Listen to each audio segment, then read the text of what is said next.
Здравейте!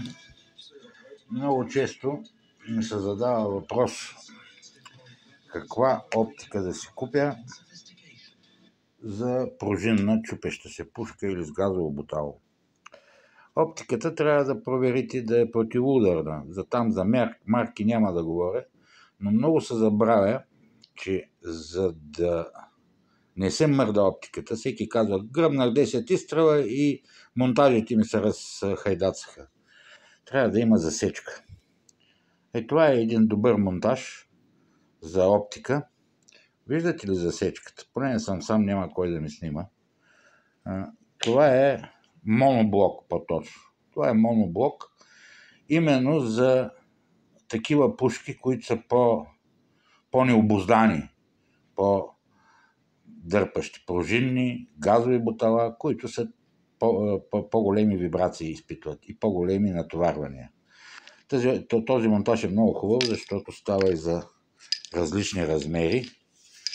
Това са приставки, вложки за различния диаметър тубус на оптиката. Може да се сложи. Това е монтаж де-факто за голямо, за 22 мм. Пикатина релса. И ще търсите такива подобни моноблокови монтажи, да имат засечка, която да се захване за пикатината, за да не може да мърда напред-назад.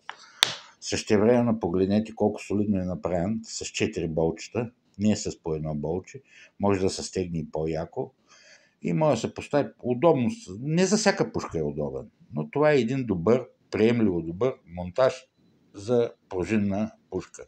А защо не и за PCP? Нищо, че там няма такива вибрации. Същевременно други ми звънят и ми питат: ме пикатина релсата ми 11 мм, а пък монтажите ми са 22 мм или нещо и такива подобни, или пък обратното. При такава ситуация, ако искате да запазите 22 мм монтажи или трябва пък да повдигнете, това е повдигаща пикатина. Отдолу тук е на 11 мм го захваща с пушката, а отгоре става 22. И де-факто, ако имаш 11 мм, мога да 11 мм пикатина релса на пушката си, като сложите тази приставка, сложите моноблока и става на 22. И даже малко повдига. Това е хубаво за, ако ти ниски, например, да ти повдигне малко оптиката по-нависоко. Той са различни вариации, които може. Просто показвам нещата, да знаете какво да си търсите в интернет, в YouTube, в Amazon, в Alito и в още доста сайтови. И въобще по магазини оръжейни. Да знаете какво искате. Много е важно да знаеш какво искаш. Защото моята жена викаше: не знам какво е, ама искам да е по-хубаво от на комшийката и с вчерашна дата. Абе ли се оправи. Той беше много късо видео, честита ви нова година. Просто ги намерих, правих днеска 2 пушки с оптики и намерих тук и разни неща и викам просто да снимам едно малко късо видео. Приятен ден, приятели!